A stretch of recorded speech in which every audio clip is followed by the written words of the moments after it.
Welcome to Saravanan kitchen தமிழ்ல இன்னைக்கு பொரிச்ச முட்டை பயிறு பிரியாணி எப்படி செய்யணும்னு பார்க்கலாம். அதுக்கு தேவையான மசாலா ரெடி பண்ணிக்கலாம்.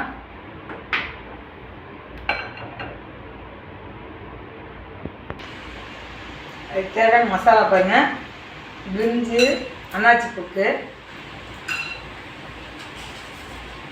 கிராம்பு, பட்டை, 2 ஏலக்காய், ஒரு 10 மிளகு எடுத்துக்காங்க, 1/2 டீஸ்பூன் ஜீரகம், 1/2 டீஸ்பூன் சோம்பு, இதெல்லாம் நல்லா வறுத்துக்காங்க.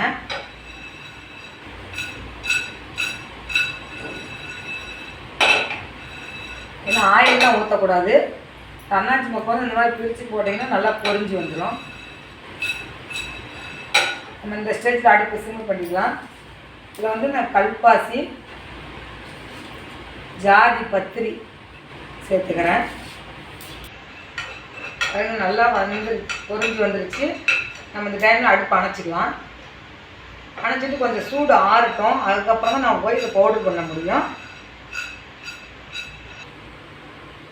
வந்து பாருங்கள், முட்டை இந்த மாதிரி நான் 4ஆக கட் பண்ணி வச்சுருக்கிறேன். இப்போ இதுக்கு தேவையான மசாலா போட்டுக்கலாம். கொஞ்சம் மிளகுத்தூள், கொஞ்சம் எலுமிச்சை மிளகு சாறு சேர்த்துக்காங்க, ஒரு 1/2 ஸ்பூன் சேர்த்துக்காங்க. வந்து நல்லா நீங்கள் இந்த மாதிரி அழுங்காப்படி கிளறணும், இல்லைன்னா முட்டை வந்து உடஞ்சிரும். ஏன்னா ஏற்கனவே முட்டையில் உப்பு போட்டு வேக வச்சனால நீங்கள் உப்பு சேர்த்துக்க வேண்டாம். இப்போ வந்து கார்ன்ஃப்ளவர் மாவு சேர்த்துக்கலாம்.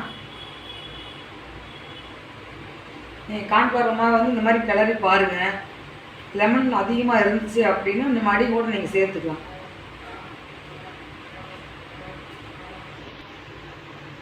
பாருங்க, கார்ன்ஃப்ளவர் மாவு நல்லா ஒட்டிக்கிச்சு முட்டையில். நம்ம இந்த டைமில் வந்து பொரிச்சு எடுத்துக்கலாம். பொரிச்சு எடுக்கிறதுக்கு இந்த மாதிரி ஒரு கடாய் வச்சுக்காங்க. அது பொரிக்கிற அளவுக்கு நீங்கள் ஆயில் எடுத்துக்காங்க.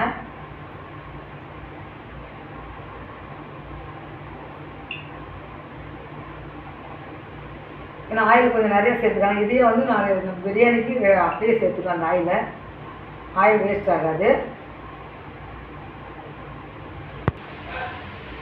பாருங்க, எண்ணெய் காஞ்சிடுச்சு.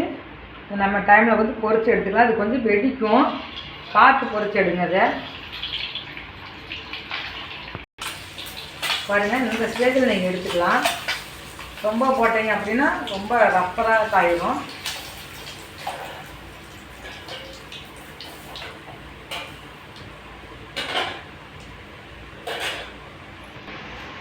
பாருங்கள், இந்த மாதிரி பொரிச்சு எடுத்தாச்சு. இப்போ போய் நம்ம மசாலா அந்த வறுத்து வச்சு பவுட்ரு பண்ணிட்டு வந்துடலாம். பாருங்கள், இந்த மாதிரி பவுடராக பண்ணிட்டு வந்துடணும். தண்ணி ஊற்றி அரைக்கக்கூடாது. வறுத்ததுனால நம்மளுக்கு பவுடராக பண்ணால் கூட நல்லா இந்த மாதிரி பவுடர் ஆகிரும். வந்து இந்த மாதிரி அகலமான ஒரு பாத்திரம் எடுத்துக்காங்க. உங்களுக்கு எந்த பாத்திரம் இருந்தாலும் சரி, ஆனால் அகலமான பாத்திரமாக வேணும்.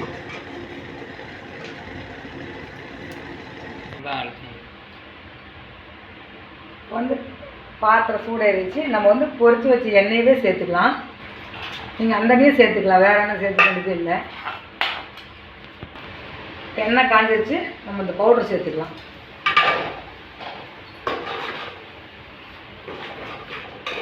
அந்த டைமில் வந்து இஞ்சி பூண்டு சேர்த்துக்கலாம்.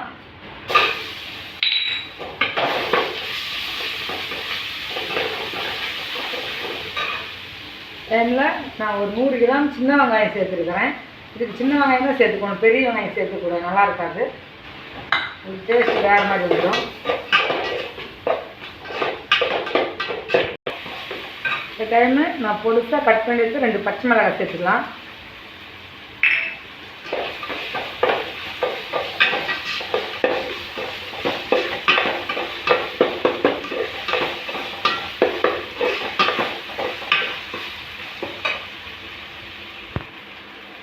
டைமு மல்லித்தலை சேர்த்துக்கலாம். கொஞ்சம் புதினா சேர்த்துக்காங்க.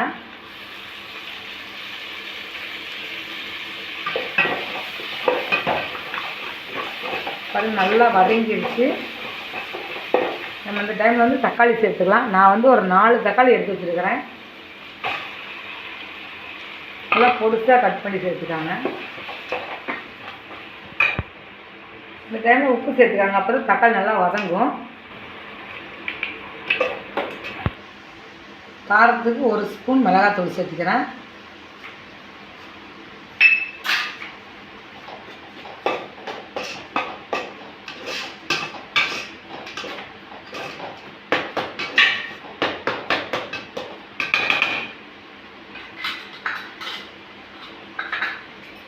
வந்து தயிர் சேர்த்துக்கலாம். நான் தயிர் வந்து ஒரு 2 ஸ்பூன் அளவு சேர்த்துக்கிறேன்.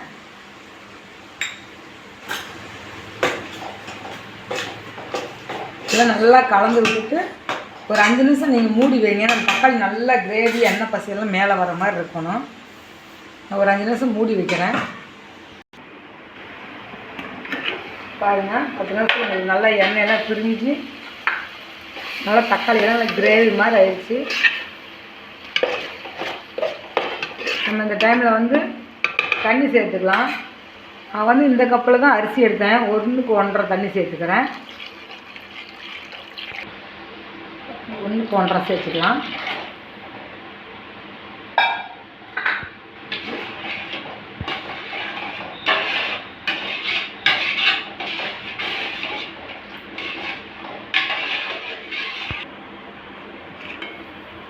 பாருங்கள் நல்லா கொதி வந்துடுச்சு.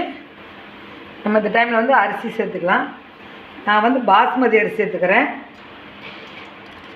நீங்கள் எந்த அரிசினாலும் சேர்த்துக்கலாம்.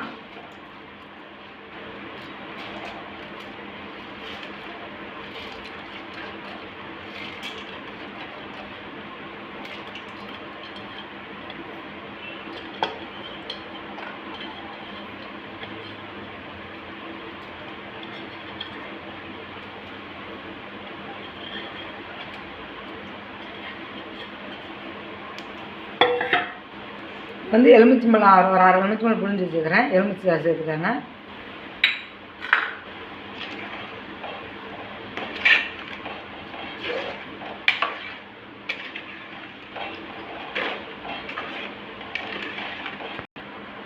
வந்து நல்லா ஒரு 10 நிமிஷம் மூடி வச்சிடலாம். பாருங்க 10 நிமிஷம் ஆயிடுச்சு. தண்ணி எல்லாம் கம்மியாயிடுச்சு. இந்த ஸ்டேஜில் அடுப்பை சிம்மிங் பண்ணிக்கலாம். இந்த டைமில் வந்து நான் 1/2 ஸ்பூன் நெய் சேர்த்துக்கிறேன்.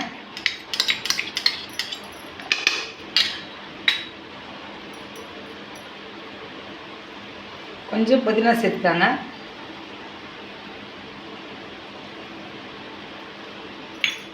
நம்ம பொரிச்சு வச்சுருக்கோம்ல அந்த முட்டையை இதில் சேர்த்துக்கலாம். ஏன்னா முன்னாடியே சேர்த்துனீங்க அப்படின்னா நீங்கள் அது உடஞ்சிரும். இந்த டைமில் சேர்த்துனீங்க அப்படின்னா அப்படியே இருக்கும், உங்களுக்கு முட்டை கொஞ்சம் கூட உடையாது.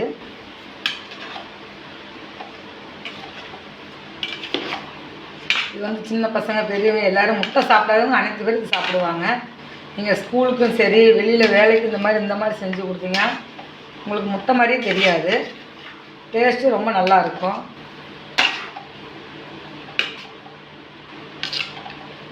நம்ம இந்த டைம் வந்து தம்மு போட்டுக்கலாம். ஒரு 10 நிமிஷம் சிம்மில் எப்படியே இருக்கட்டும். பாருங்கள் 10 நிமிஷம் ஆயிடுச்சு. சாப்பாடெல்லாம் உங்களுக்கு பாருங்கள் நல்லா தண்ணியில் அதாகி உதிரி ஆகுது. நம்ம இப்போ வந்து அடுப்பு அணைச்சிடலாம்.